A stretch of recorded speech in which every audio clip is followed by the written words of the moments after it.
Hi. Hey, how's it going? Pretty busy. It's Oh, I'm crazy. sorry, my audio was off. What'd you say? Oh, I say it's pretty busy. Oh no. Okay, so how many exams do you have this week? Like five? Oh, well, okay, so my exams are not until December. So practically all this week I'm trying to like one of my classes I have two projects. So this week I am just trying to get those projects out of the way. Yeah, okay, that's smart. Yeah, so that's because on Sunday my parents are picking me up and I'm going back to home. So that's why I'm trying to get everything done this week so I don't have to worry Where about do you it. live in College Station? I live in Del Rio, so like from here to College Station, College Station to Del Rio is like 5.5 hours away. Okay, that's not So bad. Do you live on campus in College Station or like in an apartment? I live in an apartment. What I'm curious, is it like a new where in College Station is it? Um,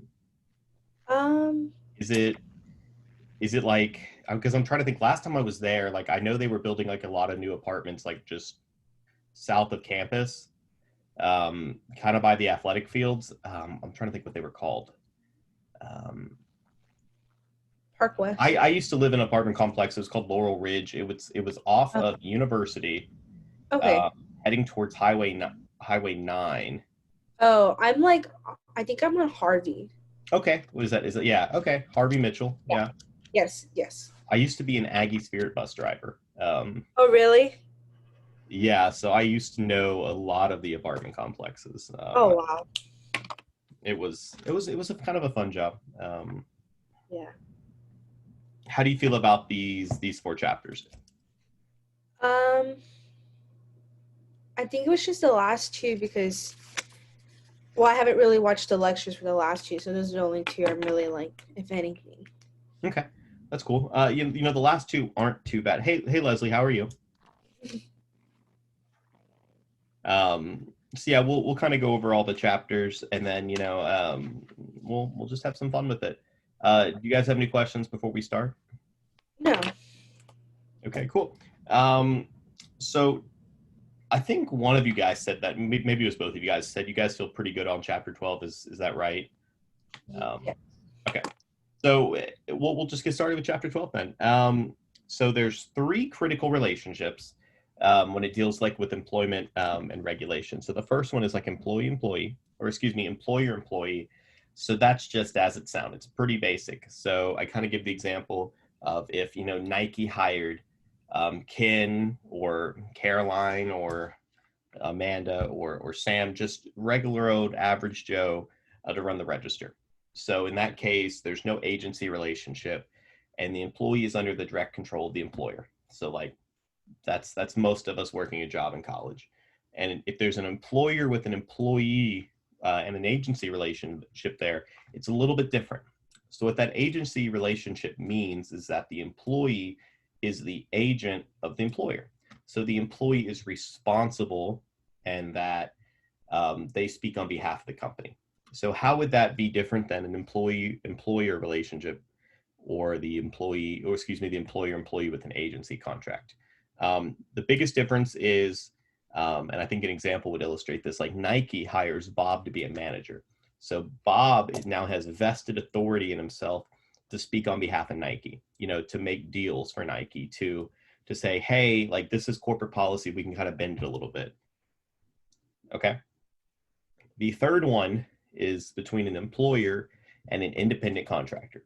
So as I think we've talked about a little bit, employers are not independent contractors. They work for themselves. They can also work with, a firm or a business. And this relationship is going to be governed by state and local laws. It could be an agency relationship, but most times it's not. Um, so an example of this would be if a firm, let's say Nike, they wanted to hire a marketing agency. Okay. And so this marketing agency comes to Nike and say, hey, like you want a new ad for, your Air Force Ones. And Nike says, yeah. And the marketing agency has said, it's going to cost you this much money. We're going to do it. We'll show you the final product. If you like it, if you don't, we can make adjustments. So the marketing agency has its own employees and they're going to kind of control the day-to-day operations of their own employees versus Nike's just going to have a little bit of say over the final project. Nike is paying them like a lump sum typically. And so it's not, the marketing agency is not the employees of Nike. Does that make sense for y'all so far? Okay. So there's this concept called at-will employment, and the default is that, you typically have at-will employment. You would kind of know if you didn't. So at-will employment, it means the employee can be fired at any point for any reason, but the employee can also quit at any point and for any reason. So an employer, they can create, any standard they want. They don't even have to have cause to fire. So for instance, you could fire, and the book talks about this, you could fire an employee because they're a threat to the boss's marriage, or employee could be fired for supporting Black Lives Matter or Proud Boys, or you could fire the employee because they like cherry pie. And I'm going to allude to this right now, but you can't fire an employee based on any of the, the Civil Rights Act of 1964 stuff. So you couldn't fire the employee because they're a woman, or you couldn't fire the employee because, they're, Christian, or they're a Muslim, or you couldn't fire them because they were born in Haiti. So they, like, even though you can fire them for any reason, it's like any reason outside of some specific exceptions. And we'll talk about those exceptions later on. It's worth knowing that state courts have been chipping away at will employment. It specifically kind of talks about Montana and the Montana statute. So, you can't discharge them against public policy. So I talked about this right here. Public policy can't be fired for being on jury duty, or if you refuse to violate the law. So in Montana, if you were asked to, murder someone and you didn't murder them, you can get fired for doing that. So if it's not at-will employment, it could be contractual employment, or needing a justification. So parties must contract to solidify their rights and duties owed to each other, and this is the exception to at-will employment. So there's three approaches. The first one is going to be an express contract. So an example of that would be if I run my own ice cream shop and I hired Wally, and I say, Wally, I want you to come work for my ice cream shop. I will pay you, $500 a month, and I promise to not fire you unless you do X, Y, or Z. And Wally says, cool, I accept. That's an explicit contract or an express contract. And job security is provided because Wally knows that he can only be fired if he does X, Y, Z. So Wally can't just be fired for, not breaking one of those violations. So it gives another example. So James enters into a contract with A&M to be a professor. James can only be fired with cause. Some examples of with cause is, being late, stealing, or just violating general company policies. The second type of approach is the implied. So that's based on written or oral statements, look to employers' past actions or policies. This one is a little bit rougher. It really could kind of go either way. Courts don't really enjoy doing this one because courts don't really like making their own law. So maybe an example would be if, the CEO says, hey, as you've done a great job, you can work here as long as you want. And then, they get fired randomly. Maybe a court will imply that they had contractual employment. And if you thought that one was hard to get, the implied covenant of good faith and dealing is even harder one. So if, James had been working Wally had been working at my ice cream firm for 25 years, he's always had great performance reviews, and then I fired him randomly, court may say, hey, look, he's been a good employee for 25 years. He deserved more than that. There was this implied covenant of good faith that you were going to treat him well for his years of service. And, the court will assume I wanted to protect the employee and that I was just being stupid. So that one's extremely hard to get. So if that's what your job security is based on, you probably shouldn't think you have job security. Any questions about contractual employment? Okay, keep moving on. The first major legislative act I want to talk about is the Fair Labor Standards Act. This act is quite big. It did kind of three major things. The first one is it instituted minimum wage. Minimum wage started at 25 cents. Now it's $7.25, I believe. Just with most major legislative acts, the federal limit or the federal act is the floor, and states can raise it up. So I know there's some states that want to make it, I think $15, fight for 15. And so that would be lawful. And the idea behind the original minimum wage was so that, families and people would be above the poverty line. And that's not really possible with 725 right now. The second thing that the act did was it instituted overtime laws. So I think we all kind of heard of overtime, but if you work 40 plus hours a week, the hours that are over 40 that you've worked are paid at a time and a half. And managers and salaried persons are generally exempt. I know that the Obama administration kind of adjusted that to where if you make under a certain amount of money, if you were a manager, you could get overtime. I'm not sure. It's been a while. I'm not sure if that still applied under the Trump administration. The third major thing that the Fair Labor Standards Act implemented was restrictions on child labor. So if you're under 14, you generally cannot work. There are 3 exemptions. You can work in agriculture for a family business, or as a child actor. If you're between the ages of 14 and 15, you can work limited jobs, hours, and duties. So like you can't handle grease, you can't work, I think, past like 6. And then if you're 16 and 17, there's reduced limitations on type and hours. I think you can work, I believe it's like up to 20 hours a week. So the Fair Labor Standards Act was incredibly important for what it did, and it's still being used today. And this is a rundown of some miscellaneous laws. So the Whistleblower Protection Act, it applies only to the public sector. So if there's a question that said, James works at Facebook and he sees that Facebook is selling people's data to Iraq so that Iraq can try to convert people to join, I don't know, a outfit that wants to develop the moon. Okay, so I don't know. He couldn't blow the whistle on that, or at least he wouldn't be protected from discharge if he did blow the whistle on that, because he is a private employee. He's not a public employee. So in addition to being a public employee, you have to satisfy a balancing test. And the test is whether the reporting is for the public good and not for the employee's benefit. So the second example would be, Jennifer works at the Department of Justice. She finds out that the Department of Justice is promoting people because they, paid off the Attorney General. Well, if that, and she, let's just say she told the press, if that was deemed that it was for the public good, and probably, then if she was discharged, she would be protected. OSHA, the Occupational Safety and Health Act, it essentially boiled down into one sentence: employers have a duty to create a safe workplace. And OSHA was passed to prevent deaths and bodily harm. There's a critical thing I want you guys to know. It's called administrative warrants. So OSHA pretty much can freely inspect a workplace. They can be called in, or they can do random checks. If they show up and the employer says, hey, no, I'm not going to let you inspect the workplace, OSHA can go get an administrative warrant from an administrative law judge.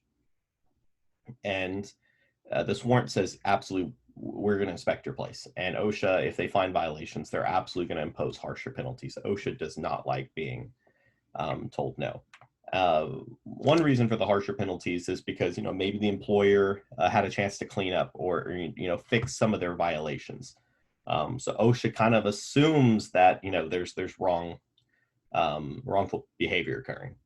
FMLA, the Family Medical Leave Act. So qualified employees, so not all employees, but qualified employees can take up to 12 weeks off without pay for family reasons. And you must have worked for the employer for 12 months and achieved a time cap of, I think it's 1,250 worked hours. FMLA applies to all public employees, and it applies to private employees if there's at least 50 people in the work or that work at the firm for 20 or more weeks a year. So it usually would avoid seasonal workers. The employee is limited to taking off for FMLA for only serious health issues or serious family issues, and for only close families like spouse, parent, and child, and then obviously themselves. And it protects you from discharge. The next act is the Immigration Reform and Control Act. So this law is designed to reduce the amount of non-documented residents being employed unlawfully. So all employees must be present, or must present, I should say, ID, or they have to show that they're I guess citizens. So they usually demonstrate a passport, a driver's license, social security card, or birth certificate. And the thought process behind the IRCA is that persons who are citizens are not afraid to invoke legal protections. So what I mean by that is if you were an undocumented resident and your employer was sexually harassing you, or your employer was not paying you what you want, then that person would not be able to go and report that, or they would be fearful to go report that because they thought, maybe they believe they might be deported. And so one of the reasons why this law was passed, and it doesn't necessarily seem like this, but one of the reasons why this law was passed, well, if only citizens could be hired, it reduces the amount of people who are unlawfully repressed. Because that's not really a result you want, is where someone, is being harassed or is not being paid properly, or is being paid under minimum wage, and they feel like they have no recourse. So it's kind of an interesting way to approach fixing that issue, but that was one of the policy reasons behind it. So a big category of this chapter deals with employment discrimination. So there's multiple acts, and we essentially come down to 6 things. You can't discriminate on the basis of sex, religion, race, age, national origin, and disability. And there's various laws that create these, but essentially just keep that in the back of your head. And we kind of mentioned that earlier when it came to, when a person is at will, yes, you can fire them for any reason except for because of their sex, religion, race, national origin, age, or disability. So we'll first talk about Equal Pay Act. So this basically says that you must pay men and women the same amount of money if the job requires equal skill, effort, and working conditions. And it kind of boils down to substantially the same work deserves equal pay. Now, how does this actually apply in reality? So let's say we have 2 candidates. We have, Jack and Jill. So Jack has been working at the company for 10 years, and Jill was a recent hire. They do the exact same job. Well, Jack would inherently be paid more because of seniority. Or let's say Jack and Jill were hired at the same time, but Jill is, she's just she's a better worker. Well, it makes sense that Jill's going to be paid more. What if Jack and Jill, worked at different branches? Let's say that Jill works in New York City and Jack works in Houston, Texas. Well, the cost of living in New York City is higher than where Jill works than where Jack works in Houston. So Jill would obviously, or theoretically, be paid more because of cost of living. So those are all different exceptions. So in practicality, the Equal Pay Act, while it's important, it doesn't easily get enforced because it's also incredibly easy to fudge reasons. So if you did want to systematically just say, hey, we're going to pay all of our men more or pay all of our women more, you theoretically could do it, but it is illegal. So I want to talk about the Civil Rights Act of 1964. We're going to talk about disparate impact. So disparate impact is one of the ways that someone could violate as the Civil Rights Act of 1964. So if I had a policy on file that said, in the handbook, we don't hire women. Okay, so that policy is not neutral. It singles out someone, and it says we're going to treat them differently because of one of the 6 protected classes. That would be unlawful. Okay, if I had a policy that says women will never become manager, also a clear violation. But what if I had a policy that says, we will only promote people who give 110% to the company and who don't, take lots of vacations or don't, have a lot of personal leave days. Well, I said persons, and it's neutral on its face, but, from a biological perspective, there is a subsection of people who have the ability to have a baby grow inside of them and need, potentially some time for leave. So while that policy seems neutral on its face, it has a disparate impact of discriminating against women or potentially discriminating people with disabilities. Maybe you need time off for work to go to the doctor.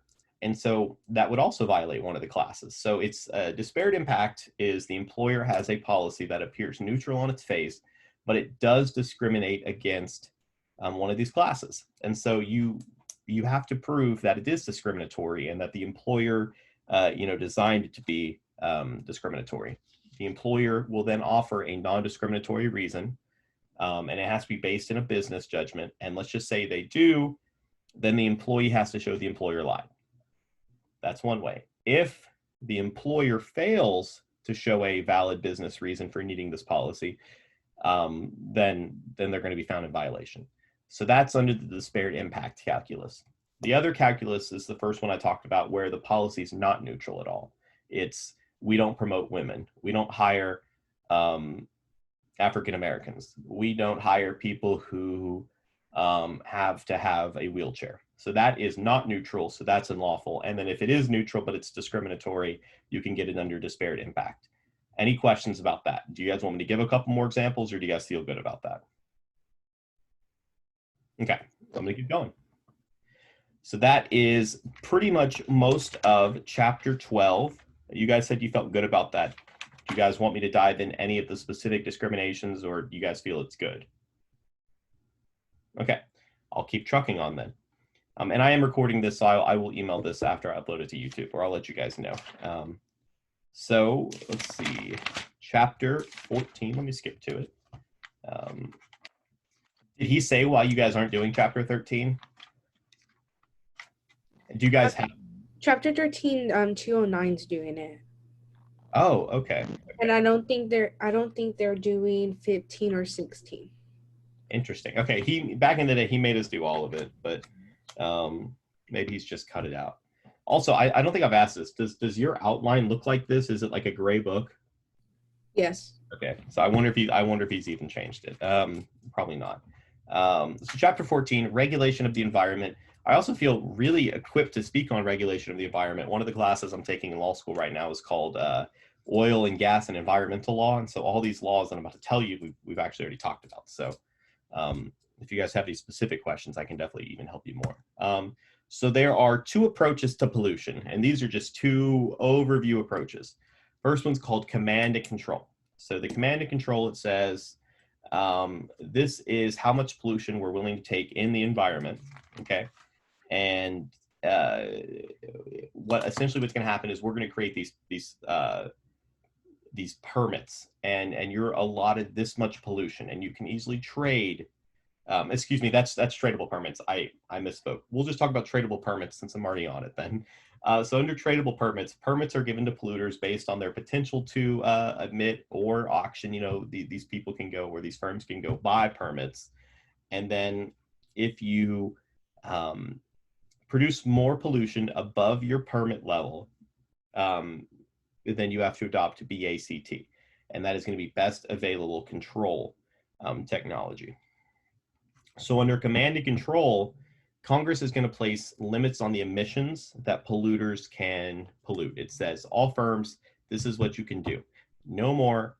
You can obviously do less, but no more. And it's to control the whole, environmental economy, and saying this is the most amount of pollution we want put into the environment. And I guess the pro is that all polluters are created equally. No one's given an advantage. No one's, hurt more than other ones. It can be incredibly difficult to enforce, because if everybody's treated the same, it's harder to hone in on firms that are just notoriously bad. And if you think about it, not all polluters are inherently equal, like in their status. Like if you're newer, you're going to have better technology. And so that theoretically means you're going to be able to pollute more. So if you have newer technology, you're theoretically going to be putting less pollution into the air, meaning that you can run your firm longer or for more hours or create more product. If you're an older firm and you have older technology, every time you make a unit of action figures, it's going to create more pollution than that newer firm. And if you guys are limited on the same amount of pollution, the newer firm is going to get a lot more production. Does that make sense? Okay, cool. So we're going to talk about the Environmental Protection Agency. We talked about this many chapters ago when we talked about administrative agencies. The EPA, the Environmental Protection Agency. The EPA can only enforce civil law. If a firm violates criminal law under one of these acts, the Department of Justice is going to step in. As it sounds, the EPA is a federal agency. Pretty much all states have their own version of the EPA. In Texas, it's the Texas Commission on Environmental Quality. In Oklahoma, it's the Oklahoma Agency of Environmental Quality. So it's they're all pretty much the exact same. And in all these laws we're about to talk about, state law will enforce to a degree some of these laws. I mean, like all of them will have a component where the state is involved, and where the state will enforce, and all of them will have parts that the federal government enforces. When it comes to the state enforcement, it usually is going to come from that Texas Commission of Environmental Quality, and I'll try to point that out if it's needed. So the first thing we're going to talk about is the Clean Air Act. So the Clean Air Act is pretty fun. I think the one critical thing you need to know about the Clean Air Act is a NAAQS, which is a National Ambient Air Quality Standard. Okay. NAAQS or NAAQS, it serves two purposes. The primary one is going to be to protect humans, and the second one is to protect vegetation, climate, visibility, property. The way the EPA enacts the Clean Air Act is the EPA, they find pollutants, or I guess, yeah, pollutants, or just things we don't want in our air. And they're going to set a limit on how much air can be in there, or how many pollutants can be in the air, and of each pollutant, I should say. So that's what happens. EPA is going to set the standard. Examples would be like lead, carbon monoxide, ozone, nitrogen, sulfur, oxide. This is the mechanics, and this is where it kind of gets a little more tricky. So EPA sets the standards. These are the standards we were talking about. States must create plans to enact these standards. So I'm just going to reiterate this. The EPA sets the standards, and as long as states do their job, the EPA does not get involved in the day-to-day decision of how to implement these. So states make SIPs, state implementation plans. In making the SIP, states divide their state into air quality regions, saying, okay, well, this region's in attainment, this region's in non-attainment. And when I say attainment versus non-attainment, it's the simple question of, does the air in this region meet the standard that the EPA set? If a region does, good job. If a region doesn't, it's known as non-attainment, and states have to come up with plans to bring it into attainment. The Clean Air Act is mostly interested in two sources: stationary sources or fixed sources, and mobile sources. The best example of a mobile source is an automobile. It is a moving it's a moving polluter. A stationary source, think of like a factory. It is fixed, it cannot move. And stationary sources, if it's existing, you have to use RACT, reasonably available control technology. If it's a new stationary source, you have to use BACT, BACT, best available control technology. And that's for stationary sources, existing and new. If it's a toxic pollutant, you have to use MAC, which is maximum available control technology. And that's because toxic pollutants are really bad. You have to use the best of the best. Cost really does not matter. It's just it's unacceptable to have in the air. Any questions about the Clean Air Act? I know this is riveting stuff. So we'll talk about the Clean Water Act. The Clean Water Act, it does share kind of a similar mechanics to the Clean Air Act. Clean Water Act is very similar to the Clean Air Act. The Clean Water Act, the CWA, was originally the Rivers and Harbors Act, okay? And the book talks about this idea of navigable waterways. Did you guys catch the navigable waterways part? It's cool if you didn't.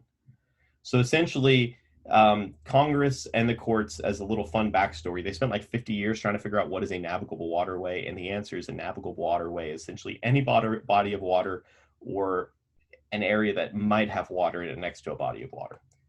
That's what a navigable waterway is. And so that's what the Clean Water Act eventually evolved from the Rivers and Harbor Act, and it overcomes any navigable waters.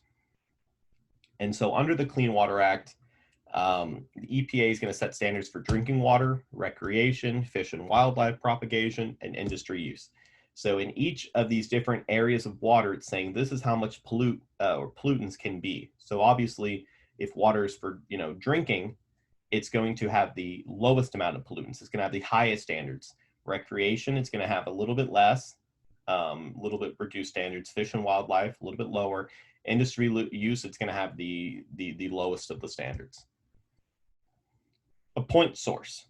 A point source is any discharge from a discrete pipe, I cannot speak today, discrete pipe or structure, meaning not runoff or rain that mixes with chemicals and go into the water.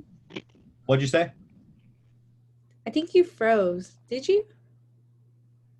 Can you guys still hear me? Yeah. Can you guys see me? Yeah. Okay, so I'm back? Yes. Okay, what was the last thing you guys heard? Well, you went back and I think you were about to explain something. You went back and then you froze. Okay. So point source. So a point source is any discharge from a discrete pipe or structure. What I mean is, okay, well this theoretically is not a discrete, but if this was like, I don't know, if I had a factory and this was a pipe coming from a factory and the pollutants came out of it, that'd be a point source. If you picture like a Walmart parking lot, and you know how there's cars on a Walmart parking lot and they drip oil and gas? If it rains and the rain then pushes all that oil and gas into the water, that's not a point source. That is a non-point source. And the Clean Water Act mostly regulates point source. So you have to use BPCT on all previous existing point sources, best practical control technology. All new sources, and this is a recurring theme, all new sources, best available control technology. So top of the market, best you can get. So, and just to go back for a second, for stationary sources, it's backed for the new ones. For point sources that are new, backed as well. So the Clean Water Act continues. We'll talk about thermal pollution. Thermal pollution, and that's like hydroelectric plants. The transfer of heat into like a navigable water is pretty much prohibited unless you get a permit for it. And the reason why is if you discharge heat into like a water, body of water that has like fish, it'll just fry them up like that. Or it could kill the vegetation there. So that's, heat can even be a part of pollution. Wetlands like marshes and swamps, they're going to be regulated both by the EPA and the Army Corps of Engineers.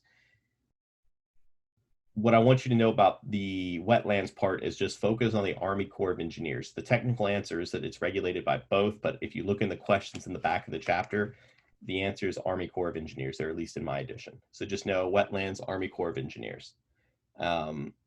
And you cannot fill, dredge, drain swamps without a permit from the Army Corps of Engineers. You got to talk to them first. And they're separate from the EPA. I want to talk to you about oceans. So it's called the Marine Protection Research and Sanctuaries Act of 1972. It established marine sanctuaries, so that's good. You have to have a permit to dump pollution into oceans. So think like cruise ships or barges that just dump trash. You can't do that. You got to have a permit. Oil spills. We're all from Texas, so you can think of the BP Deepwater Horizon oil spill that I think was that 2012. 2011, but the law was passed about oil spills from the Exxon Valdez up near Alaska, I believe, and essentially the company that has the oil spill, they have to clean up the oil spill and pay for the costs. And then I put for myself, Jake talked about the Safe Drinking Water Act. The Safe Drinking Water Act, it's really important. It's very, very similar to the Clean Water Act, because if you noticed when I talked about the Clean Water Act, I said EPA set standards for drinking water. And so under the Safe Drinking Water Act, it's a little bit expanded of that. EPA, they're just going to set standards for what can go in drinking water. The critical thing is that in our society right now, there's a lot of stuff that people flush into their toilets. People may flush medicine, people flush things that shouldn't go in toilets, and that goes into our sewers, and then our sewer water is eventually turned into clean water. And so, there's a lot of, Advil pills that are floating around in our water, and we don't really know what happens when you start dumping steroids and antibiotics in there. And so that's the whole point of the Safe Drinking Water Act is it wants to protect not just the drinking water itself, but it expands legislation to, protect like the Edwards Aquifer, which is an aquifer system that's near San Marcos. It protects the source of water, not just the water itself. So that's the difference between the Safe Drinking Water Act and the Clean Water Act. The Clean Water Act mostly focuses on the water itself. Safe Drinking Water Act does that a little bit, but it's mostly expanded to protect the source of the water and keeping that source. Because if you think about it, if you keep the source where the water comes from clean, the water itself is also going to be cleaner. I know it's not a groundbreaking comment I just made, but it's true. So then the Endangered Species Act, and that's kind of skipping over the stuff about nuclear stuff, which is really pretty simple. You just got to get permits to do that. But the Endangered Species Act, it's the most powerful of all the environmental laws. It can even prevent an owner from improving their property if an endangered species or a threatened species lived there and doing so would harm them. And like I said, it applies to endangered or threatened species. It's going to be enforced by the Fish and Wildlife Service. And the Fish and Wildlife Service is underneath the Secretary of the Department of Interior, which means it is a independent executive agency. So that's a review from Chapter 5. But that is all I have on Chapter 14. Any questions? Okay. You guys good so far? Do you guys want a hypothetical before we move on? I'm going to ask you one anyway. Okay. So if we had a factory, a brand new factory, and it had a pipe that dropped, particles of lead and sludge into the water, what act, and this is a question for Leslie, what act would regulate a factory dropping, things from a pipe into water?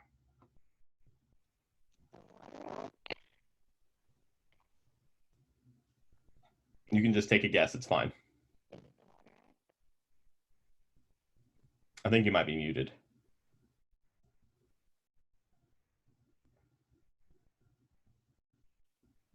Can you hear me? I can. It's a little choppy.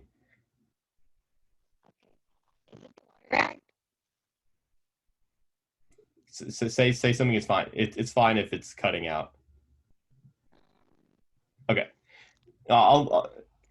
Yes. The Clean Water Act. I took it as that. Okay. So Marilyn, if water is coming out of this pipe, is it a point or a non-source? Is it a point source or a non-point source? What is it?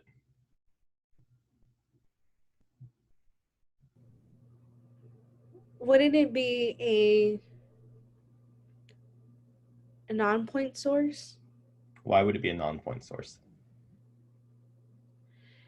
Because the way I'm thinking about it, like, I don't know, like, because it's not, how do I explain? I don't know how to explain it, but like, let me just give the hypothetical again one more time. So there's a factory, brand new factory. It has a pipe running from it. That pipe just drops pollutants into the water. Is it a point or non-point?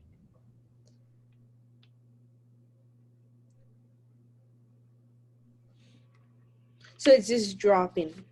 I mean, like it's a pipe, and then it's just trickling out of the pipe. Right. See, that's why I'm thinking it's the outsource, because I would think it was point, correct? Because if it was point, I would think it would have to, like, the pipe would have to go into the water. So the answer is it's going to be a point. Mm. Okay, and here's why. Here's why. You're close, and you're so close. So I just want to hammer this point home. So if it comes from my face is a factory, and as long as the water comes out of the pipe, it doesn't matter where it goes after that. It came out of a pipe. It came from a discrete pipe or structure. Okay. And then it got into the environment. And you're thinking, well, Jake, how does that differ between, gas or oil falling from a car and landing on a Walmart parking lot, the rain hitting it and pushing it into the ocean or the lake? Mechanically, it's just different. Like that's the thing. It's like, does it come from that pipe and then drop into the the pollution? Yeah.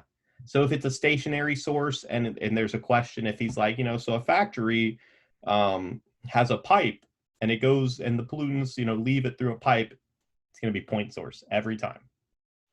Okay. Now, I'm not sure if I can hear Leslie, so I'll just ask Leslie a yes or no question. So if it's a new factory and it has point source pollution, is it reasonably available? Oh, no. I guess the question would be new factory, point source pollution, Clean Water Act. Do they have to use best available control technology? Yes or no? Okay, good job. Okay, I'll do one about the Clean Air Act and then we will move on. So Clean Air Act, this one's for you, Marilyn. Once the EPA sets the NAAQS, the National Ambient Air Quality Standards, the EPA says these are the standards. The state have to make a state implementation plan. What does a state implementation plan do?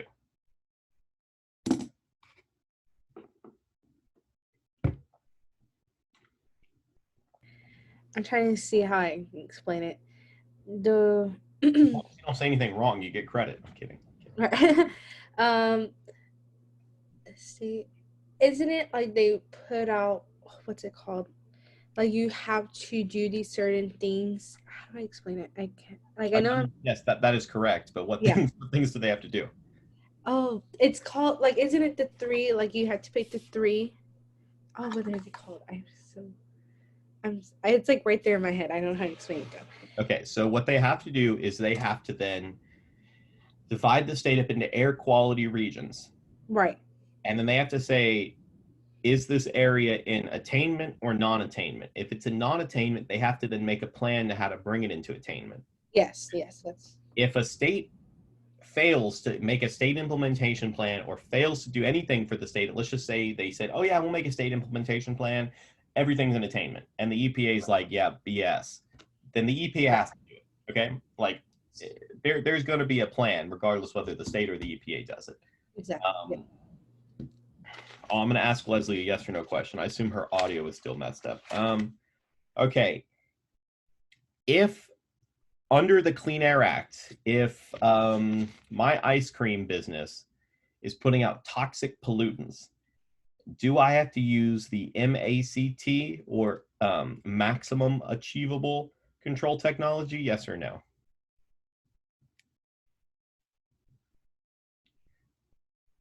Is it going to be yes? Oh, wow, your audio's back. Yes, it is. I picked up my headphones. I think it was that. Okay. No problem. But yes, it was yes. Okay. Awesome. It would be yes because it'll eventually affect other people, right? And it needs the most attention, or why? 100%. Okay. Like, I was happy with your first answer. That's extra credit right there. So very proud. Okay, so now on to chapter 15. Chapter 15 is interesting. We can just dive right in. World economy today, believe it or not, despite having the coronavirus, the world economy is more successful than pretty much any other time in history. We have some major players, and there's technically 4 of them. So there's the United States, Japan, China, and the European Union. And if you guys know the answer I'm about to ask, then chime in because I'm curious. I know that the UK, you know about Brexit, like the UK wants to leave the EU, and I don't know if Professor Swim's talked about this. Have they left it? And if you guys don't know, you don't have to say I don't know. I didn't know if he's mentioned that or not. But as of the time my textbook was written, there were 27. So now maybe there's 26, maybe there's still 27. I don't know. But those are the major players in the world economy today. And it kind of goes into the list of developed nations, the United States, Canada, Japan, Australia, the 27 members of the EU, and they contribute for about 60% of the world economy. So I'm now going to be throwing some terms at you, and we'll hopefully try to catch all these countries. So there's BRIC, BRIC, which is the emerging markets. That's made up of Brazil, Russia, India, and China. These 4 countries, they are primed for major growth.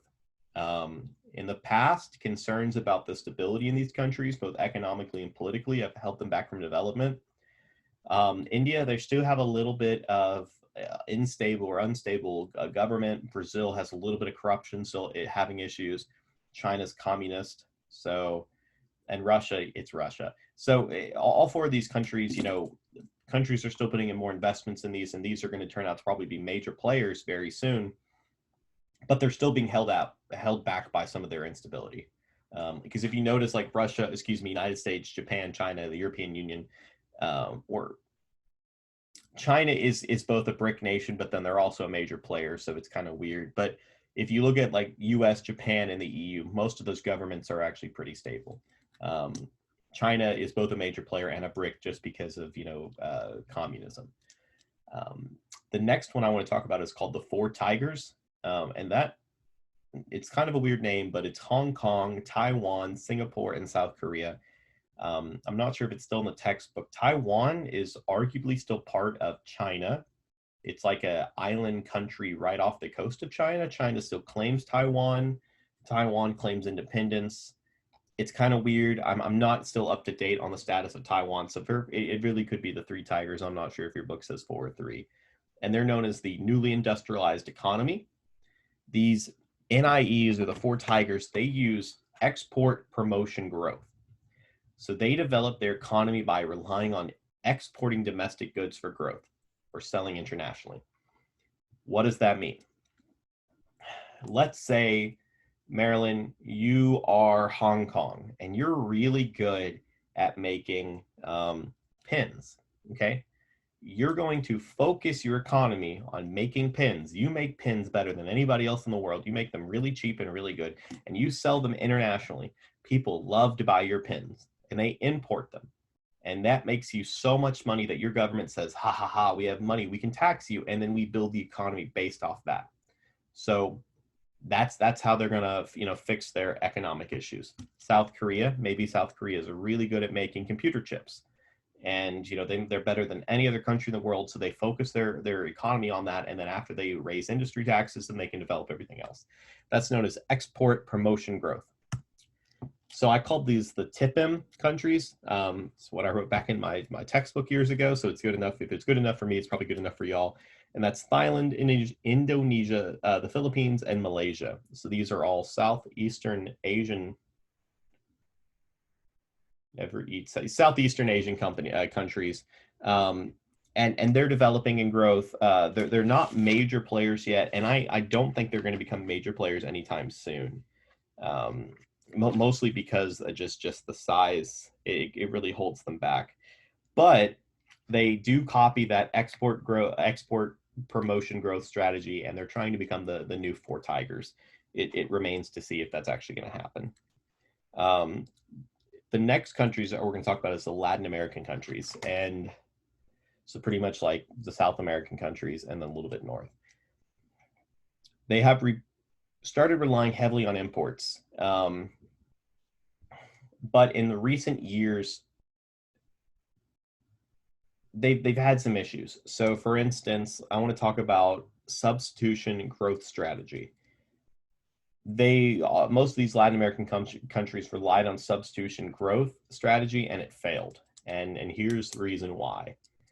Under the substitution growth strategy, and we'll use Leslie as an example. So let's say Leslie is a country, and she wants to promote her domestic companies. So instead of taking imports from other countries, so instead of buying products from, you know, the United States, China, India, all these other countries, she's going to put tariffs on them so that people can import their goods into Leslie's country, so that if people in that country want those products, domestic companies, so companies in Leslie's country have to then start developing the products themselves. This has two issues. One, it takes time to develop these projects or these products, and two, that means firms have to actually develop these products themselves, which can be costly. And that cost is then handed off to the consumers in Leslie's country. So maybe it takes years to get medicine or computers, excuse me, and doing so is incredibly expensive. So it really cripples their economy. And around the 1980s, a lot of these countries realized that it didn't work. Refusing to import it all at the promotion of your own domestic firms, it sounds like a good idea, but it's just failed because the time and cost to do so is so prohibitive for the benefits. So adopting a little bit of the strategy, and we'll talk about that under tariffs, is viable, but just completely saying, no, we're not going to take any imports is unsuccessful. Foreign exchange is a big deal of our world economy today. If you are a business in Leslie's firm and you want to buy a business or buy a product from Maryland's firm, or a firm in Maryland's country, excuse me, you have to use the foreign exchange. You're going to have different currencies. You're going to have to figure out a way to, just say, hey, like, you do business in dollars and I do business in Leslie dollars. And so you have to figure out that discrepancy. So I ask, what happens when an Indian company wishes to buy goods from an American company, or vice versa? You deal with exchange rates. Let's just say one Maryland dollar is the equivalent of two Leslie dollars. And so you have to find either one company has to convert their money into the currency another company is willing to use, or you have to find a neutral third currency. So that was kind of the idea of Bitcoin. If we all just used one currency, or we had a neutral currency for trading, that would work. A lot of people now use US dollars as that neutral currency. They say, oh, well, just give it to me in dollars, because dollars, United States dollars, are just seen as such a good commodity. It's recognized behind the strength of, our country. As long as our country's still around, people are going to want to accept dollars. When it comes to currency, there's two ideas. There's floating currency, which moves up and down in evaluation, and there's strict. Strict makes more sense. So Panama, it's saying our currency is this, and our currency is based on this because the United States dollar is this much money, and we're going to keep our currency based on the United States dollar. Floating says, hey, we're going to raise and lower the value of our currency depending on our economic needs. We're not going to base it on a single unit. Strict, kind of think about this. If the United States, if you base it on the United States, pretend the United States as like a nugget of gold. You're saying, hey, if that nugget of gold is worth $5, then that means our dollars is worth this. But instead of a nugget of gold, it's a United States dollar. It's conceptually kind of weird just to base your money on someone else's money, but it's really just tying yourself to a really powerful or economically powerful company, or country. And so that's why it's viable.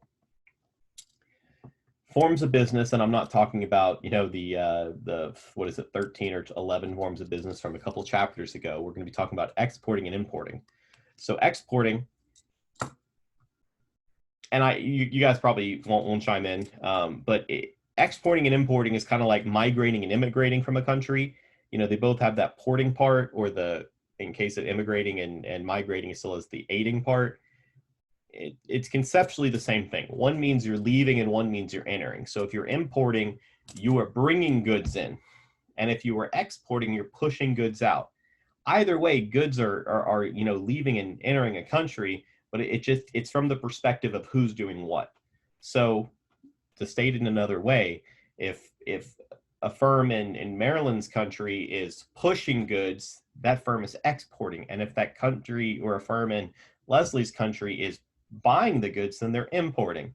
So it's two sides of the same coin. So exporting, shipping items from country A to country B, and it helps the home country because it creates jobs. If Nike wants a ton of sneakers made, then factories in other countries have to hire more workers. If you hire more workers, more people have jobs. If more people have jobs, then more people pay personal income tax, so on and so forth.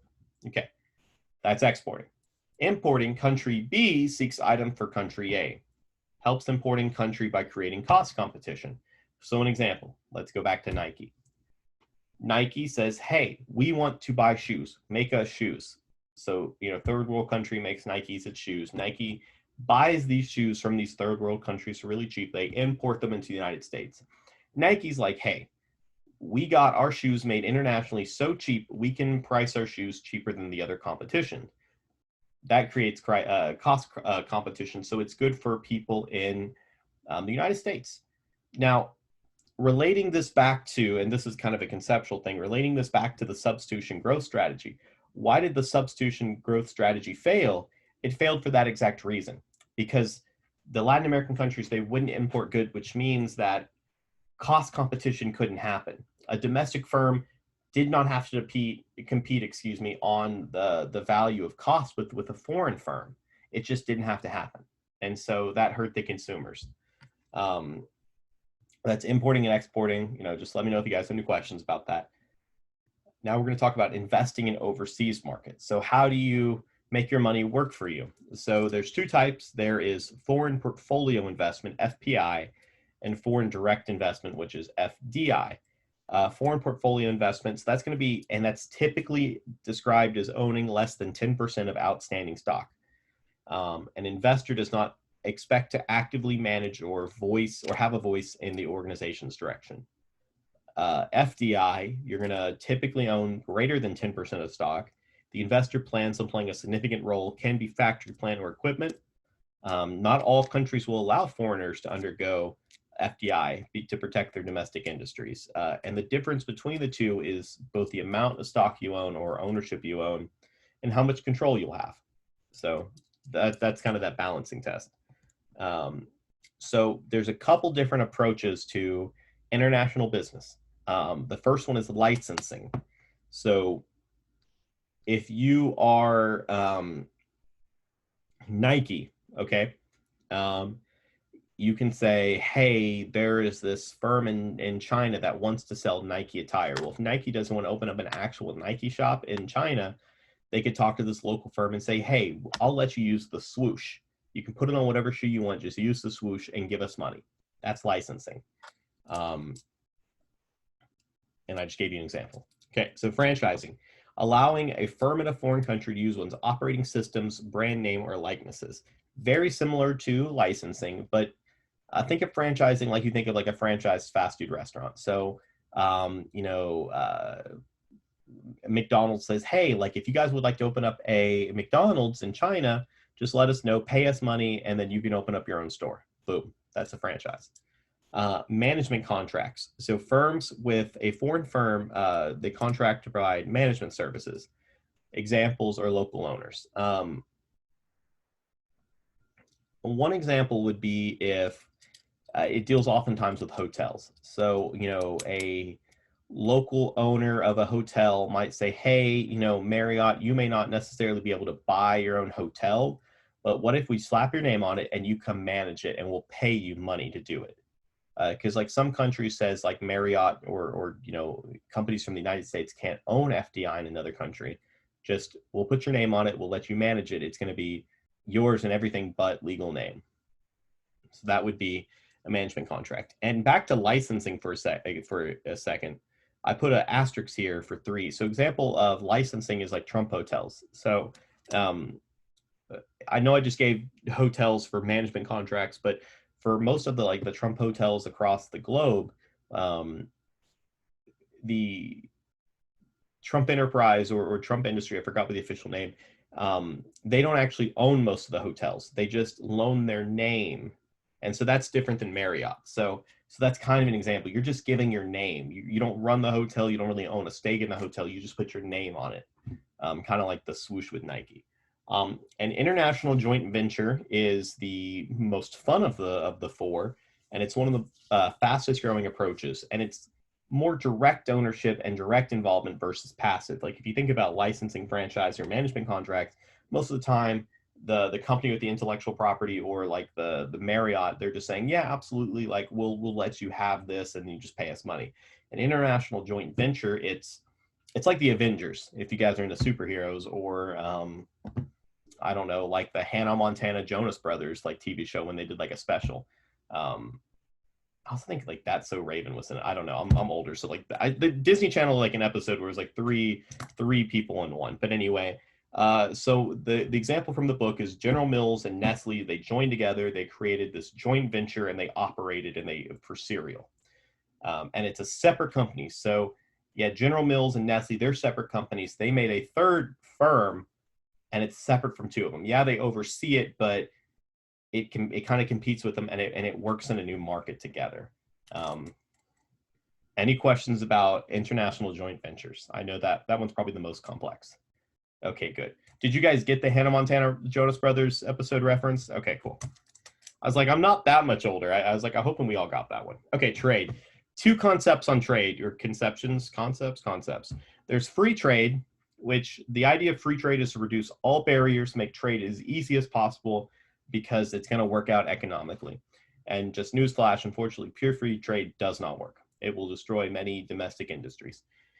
The other type is fair trade, and unfortunately, total regulation on international trade will also destroy domestic industries as well. So you have to have a balance, but I'm going to talk about the two in the extreme. So free trade, you want limited barriers to trade, both procedural and economic, and I'll show you what procedural and economic barriers look like in a second. They believe that minimal government interference on trade will produce the best outcomes. So they're okay if domestic firms collapse, if they're unable to meet cost threshold of international firms, because regardless, locals will be better because of lower cost. So example of free trade is if, a firm in China can make pins for, 0.00000 times 1,000, 1 cent. So super cheap. They can make pins really cheap. And the lowest an American firm can make a pin is 10 cents. Well, China could produce, thousands of pins for the price that it might take that American firm to make one. So when China imports it, it'll run off that American firm, but it's okay because, Americans will be better because at the end of the day, they got to buy pins for cheaper. That is the textbook example of what I mean there. And there's pros and cons to that. So a fair trade, on the other hand, it's the belief that national government should actively participate in regulating trade. Domestic firms deserve some protection. The idea is to compete on attributes and not on price. So it's like if everything was equal, if cost was equal, they want the domestic firms just to say, hey, like we can beat you because our stuff is better, not that we lose because your price is better. And under that idea, fair traders say government should use direct subsidies. So saying, hey, companies or consumers, if you buy from this company, we will give you money. Or, hey, company, if you sell this, we will give you money to make it even. Tax incentives, hey, if you adopt this cost, or if you do this, we will lower your tax bill at the end of the year for firms. Cut rate financing programs, we will loan you money and it'll cost very, very little. So that's like the three main methods. Now, this procedural and economic barriers, it mostly takes form in tariffs. So it's the process for blocking trade by raising the cost to import an item into a country. There's multiple different types, and I'll try to go quickly, but still succinctly. So an import tariff, it is a tax imposed on goods entering a country and is the most common. This is the basic idea of a tariff. An example would be if in Leslie's country, they had a tariff for every time a pair of Nike sneakers was exported from Maryland's country into Leslie's country, the firm in Maryland's country had to pay $1 per sneaker. That's an import tax, a tariff. An export tariff, it's a tax being placed on goods leaving a country. So you're probably thinking, what's the difference? Fair question. An export tariff is usually enacted by the country. I'm going to use specific countries this time because I want it to be easier to follow. The United States, we have a very robust agricultural industry. Not many countries have the space we do to make grains or, to make, milk or beef. We want most of the agricultural products we sell to stay within the United States because we believe that we want our food made by Americans to be eaten by Americans. That is something we actively do. To encourage that, if you export American agricultural goods, we're going to charge you money to do it because we want the American agricultural goods to stay in America. So we're going to punish you and charge a tariff. So you're going to have to pay to make the goods leave. And that's different than an import tariff because in an import tariff, the country that's receiving the goods is charging the firms who send it. So it's a little bit different. The third type is, so example I gave was United States taxing Ford for sending trucks out to other countries. Okay, it's pretty simple. A transit tariff, it's a tax on goods that pass through a country. So chocolate passing through Panama, the Panama Canal, heading to California. It's kind of cheap. It's just saying, hey, we want to make money since you're shipping it through us. It's kind of weird that they can do that, but they can. Ad valorem, tax calculated based on the value of the goods. So it's not a easy peasy tariff. It's saying the more expensive stuff you ship, the more you're going to pay. It's not super fair, but it's just how it's done. Specific tax is determined on a per unit basis. So the more units you ship, the higher your tariff bill is going to be. and compound taxes based on a combination of value and unit sales. So the more expensive and the more units you shipped, your higher tariff. If it's high in value but low in units, it's not going to be as much. If it's high in units and low in value, it's not going to be as much. But when it's high in both, you're going to get hit really hard with the tariff. Other types of tariffs are quotas. So quotas are numerical limits on amounts of goods that may be imported. So it could be per good. You can import 1,000 Xboxes, or the video game industry can only import 3,000 video game systems. It could be absolute, so limit amount of goods allowed in. That's kind of like the first example with the Xbox. It could be a rate quota. Example of a rate quota would be if the United States allowed countries to import foreign made pins, but each firm could only import 500 pins, and any pin that is imported above that 500, they have to pay a tariff on. So it disincentivizes countries from importing pins above their allotted amount. The other type of quotas is called non-quantitative tariff barrier, NQTNBs. So it's not a quota. I think I just said it was a quota, but it's not a quota for a tariff. It deals with like product testing or safety standards. So back in an earlier chapter, we talked about the Consumer Product Safety Commission, the CPSC, and they established like it can't have lead, or it can't have a chance of chopping fingers off, or you can't import lawn darts, and that's what this is. And it's a very bureaucratic approach. It's hard to change. And it's essentially like a way of saying, hey, like if you want to bring products into the United States, they have to conform to our standards.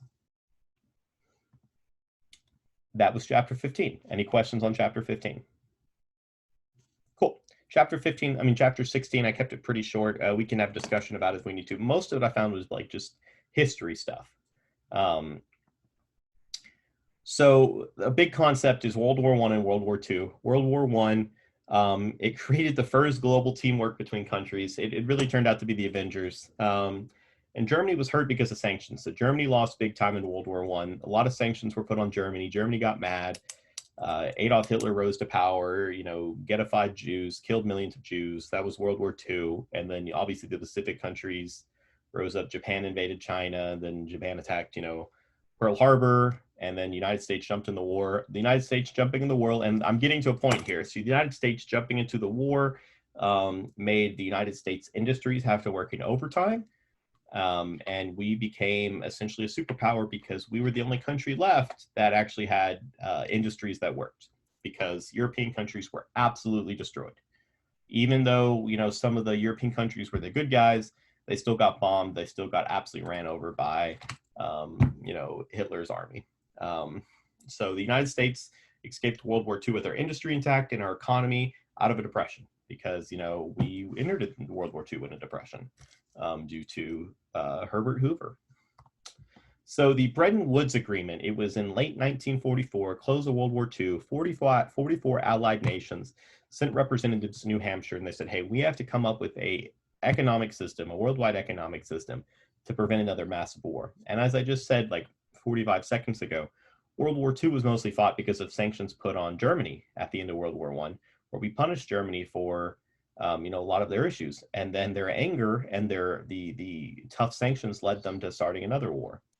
Now I feel really bad. I just used an abbreviation, and I don't even know what the abbreviation is. I don't remember what the IVRD is. So that's a little bit embarrassing. Let me pull that up. But I'll continue to talk for a second. So under the Bretton Woods Agreement, they decided that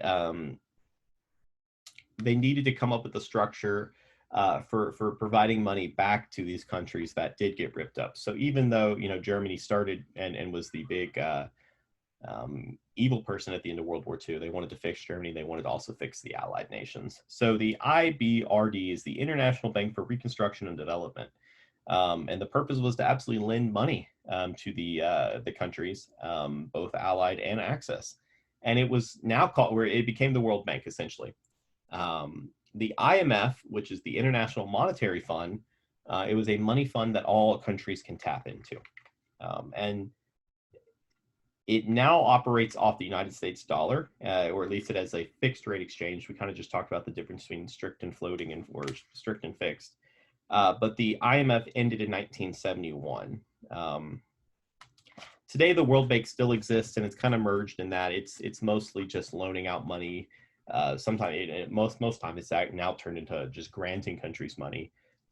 So, for instance, after the tsunami, I believe, took out Haiti, back a couple years ago, the World Bank stepped in and gave Haiti money to rebuild itself. So that's just one example. World trade, we had the General Agreement on Tariffs and Trade. And the GATT came out of this need for countries having too many trade barriers between each other. And at the time, most of the countries in the world believed in free trade when it benefited them, but they also wanted to protect their domestic industries. And so this was, we sent all these countries together and we said, hey, we need to figure out a way where we can just reduce trade barriers across the globe. And that was the agreement. GATT ultimately kind of stumbled and failed. It eventually turned into the World Trade Organization, which I believe started around 1995. And the mandate was going to be broader than the GATT. And part of that was, in addition to having a broader mandate, it had more enforcement powers, because that was kind of a problem with the GATT, was it was both limited in scope, but then the countries that were leading the GATT didn't have the ability to enforce much of the policies. So it's good that they gained enforcement powers. I want to focus on the regional trade blocs. So we all know about European Union. It's like the major one, and it is a custom. Excuse me. It's going to be an economic union. It's difficult because the European Union both governs social issues and economic members, or economic unions and status. And as you see, I asked, is UK still a member?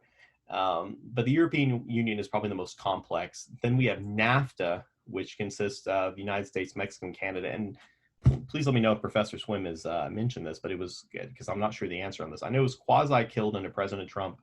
And it was probably a bad thing because a lot of these deals were renegotiated. But we don't really know. The impacts are going to be too soon to determine. I know it came to like the United States trade deal, something like that. I know it was like rechanged in its name, but it's essentially still NAFTA. Another one is the Mercosur and Andean Pact, and that consists of Argentina, Brazil, Paraguay, and Uruguay. The Andean Pact ended up having a rival pact of Bolivia, Colombia, Ecuador, Peru, and Venezuela. Eventually, the pacts they stopped being rivals. They stopped kind of competing. They merged into one.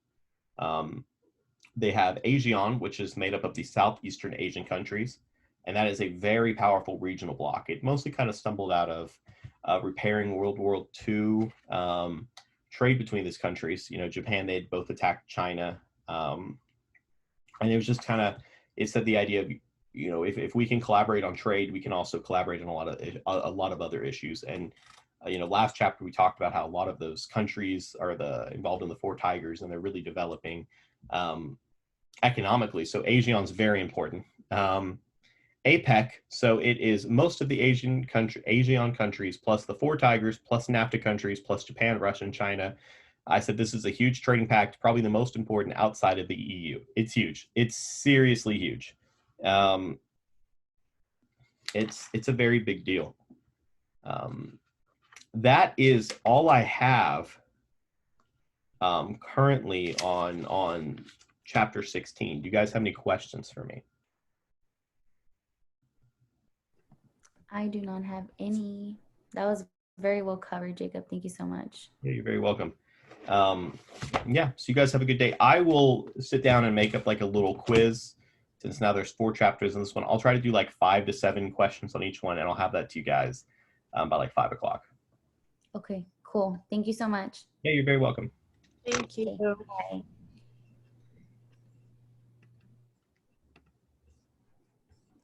Uh-oh, hold on.